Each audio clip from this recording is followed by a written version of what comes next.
दुनिया के 780 करोड़ लोग कैसे इम्यूनिटी के पीछे भाग रहे हैं और कैसे इम्यूनिटी बाजार का सबसे बड़ा उत्पाद यानी बाजार का सबसे बड़ा प्रोडक्ट बन गई है, आज हम इस पर भी बात करेंगे। लेकिन पहले आप यह सुन लीजिए कि महामारी से पैदा होने वाली थकावट यानी पैंडेमिक फटीग को लेकर मनोचिकित्सक और आम लोग क्या कहते हैं।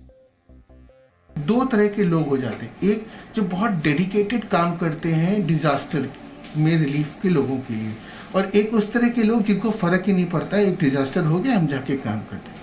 अब इन दोनों के बीच जो डिफरेंस हो जाता है उसमें क्या होता है कि जो डेडिकेटेड लोग होते हैं उनको बाद में बर्न आउट फीलिंग आने लग जाती है, थकान होने लग जाती है और ऐसा लगने लग जाता है कि मैं ही अकेला या हम एक ग्रुप ही अकेला करता चला जा रहा है।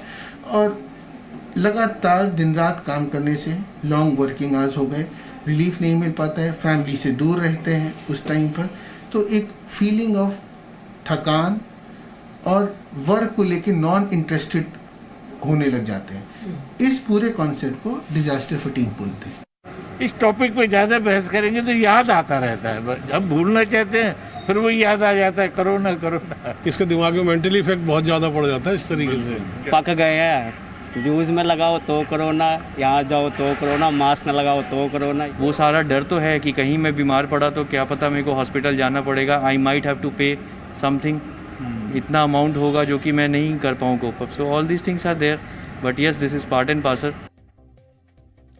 तो आपने देखा होगा पूरे देश में और पूरी दुनिया में लोग कोरोना से डरे हुए हैं, हर समय डर के माहौल में जी रहे हैं। अब डर अलग अलग हो सकते हैं, किसी को मरने से डर लगता है, किसी को यह डर लगता है कि वो अस्पताल में जाएगा, उसके पास इलाज का पैसा नहीं होगा, किसी को नौकरी जाने का डर है, किसी को और किसी चीज का डर है। लेकिन लोग डरे हुए हैं, ये बात सही है। लेकिन इस मानसिक अवस्था में जब आपको चारों तरफ अंधेरा दिखाई देता है, चारों तरफ आपको ऐसा लगता है कि मौत घूम रही है, आप डरे हुए हैं, भविष्य को लेकर आप जरा भी उत्साहित नहीं हैं और आपको ऐसा लगता है कि अब आप अपने भविष्य की कोई योजना भी नहीं बना सकते क्योंकि कौन जाने कल क्या होने वाला है, तो ऐसी मानसिक स्थिति में आप कितने दिन रह सकते हैं, कितने दिन खुश रह सकते हैं और कितने दिन इन परिस्थितियों का सामना करके मजबूती से खड़े रह सकते हैं, ये एक बहुत बड़ी चुनौती है और ये हर व्यक्ति पर निर्भर करता है। बहुत सारे लोग मानसिक रूप से मजबूत होते हैं, वो थोड़े ज्यादा दिनों तक इसका मुकाबला करेंगे।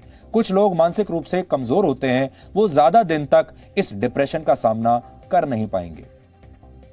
अमेरिका के एक बहुत बड़े संस्थान MIT के रिसर्चर्स ने एक स्टडी में यह दावा किया है कि अगर इस साल के अंत तक कोविड-19 की कोई वैक्सीन नहीं बन पाई, यानी इसकी कोई दवाई नहीं आई, तो वर्ष 2021 के शुरुआती महीनों में, यानी अगले साल के शुरुआती महीनों तक भारत में प्रतिदिन कोविड-19 के 2,87,000 नए मामले सामने आएंगे। ये बहुत बड़ी बात है, यानी हर दिन लगभग 3 लाख मामले सामने आएंगे अगले साल तक। दूसरे नंबर पर अमेरिका होगा जहां प्रतिदिन 95,000 नए मामले आएंगे और 2021 के मई महीने तक पूरी दुनिया में इस वायरस से संक्रमित लोगों की संख्या करीब 25 करोड़ हो जाएगी। ये MIT की रिसर्च है और MIT एक बहुत ही बड़ा इंस्टीट्यूट माना जाता है, उसके रिसर्च को हमें गंभीरता से लेना चाहिए। इसका मतलब यह है कि आपका कोरोना वायरस से संक्रमित होना लगभग अब तय है, आज नहीं तो कल। यानी वैक्सीन के अभाव में सिर्फ आपकी इम्यूनिटी ही आपकी रक्षा कर पाएगी और यही वजह है कि इम्यूनिटी आज के ज़माने की सबसे बड़ी ज़रूरत बन गई है, क्योंकि जिसके पास इम्यूनिटी है वो सभी तरह के संकट का सामना कर सकता है और कोरोना वायरस से संघर्ष के इस दौर में विजयी बनकर निकल सकता है। यानी आने वाले समय में पूरी दुनिया 2 हिस्सों में बढ़ जाएगी, एक वो जिन्हें कोरोना वायरस का संक्रमण हो चुका है और एक वो जिन्हें नहीं हुआ है। यानी एक हिस्से में वो लोग होंगे जो बीमार हैं और एक हिस्सा उन लोगों का होगा जो बिल्कुल स्वस्थ है। आज की तारीख में इम्यूनिटी ही आपका सबसे बड़ा पासपोर्ट है, आपका स्वास्थ्य ही आपका सबसे बड़ा पासपोर्ट है, क्योंकि इसी के आधार पर आपको लॉकडाउन से भी आज़ादी मिलेगी, यही भविष्य की नौकरियों का आधार भी बनेगा। भविष्य की राजनीति भी उन्हीं नेताओं की होगी जो लोगों को स्वस्थ बनाने की दिशा में काम करेंगे। यानी स्वास्थ्य अब नंबर 1 पर आ जाएगा। कुल मिलाकर आज के जमाने का फ्यूल यानी ईंधन आपका स्वास्थ्य है और जिसके पास स्वास्थ्य की पूंजी है वही सही मायने में सबसे बड़ा दौलतमंद है। इससे पहले हमने अपने स्वास्थ्य के बारे में इतनी चिंता कभी नहीं की। स्वास्थ्य को लेकर हम हमेशा लापरवाह रहे, लेकिन आज पहली बार लोगों को समझ में आ रहा है कि ये स्वास्थ्य ही उनका भविष्य तय करेगा। इसलिए इम्यूनिटी को लेकर ही इस समय मानव जाति के इतिहास का सबसे बड़ा विज्ञापन अभियान चल रहा है। इसलिए पूरी दुनिया के स्वास्थ्य विशेषज्ञ, वैज्ञानिक और डॉक्टर और बड़ी बड़ी दवा बनाने वाली कंपनियां इस समय इम्यूनिटी पर दांव खेल रहे हैं। कोविड-19 के खिलाफ दो तरह की इम्यूनिटी काम कर रही है। पहली इम्यूनिटी वो है जो कोरोना वायरस के शिकार हुए व्यक्ति के शरीर में बन जाती है, जबकि दूसरी इम्यूनिटी वो है जिसे आप वायरस से संक्रमित हुए बिना हासिल करने की कोशिश करते हैं। इसे आप ये भी कह सकते हैं कि जो लोग ज्यादा स्वस्थ हैं उनका शरीर इस वायरस से लड़ता है और इस वायरस को हरा देता है। इनमें वो दवाएं, जड़ी बूटियां, फल, सब्जियां, दूध, दही और खानपान की दूसरी सामग्री शामिल हैं जो आपके शरीर की प्रतिरोधी क्षमता को बढ़ाने का काम करती हैं। यानी इस तरह के वायरस से लड़ने में सक्षम पहला और आखिरी हथियार इम्यूनिटी है। अब ये इम्यूनिटी चाहे वैक्सीन और दवाओं से आए या फिर पौष्टिक खानपान से आए या अगर आपने अभी तक अपने शरीर को बहुत स्वस्थ रखा है उससे भी आ सकती है।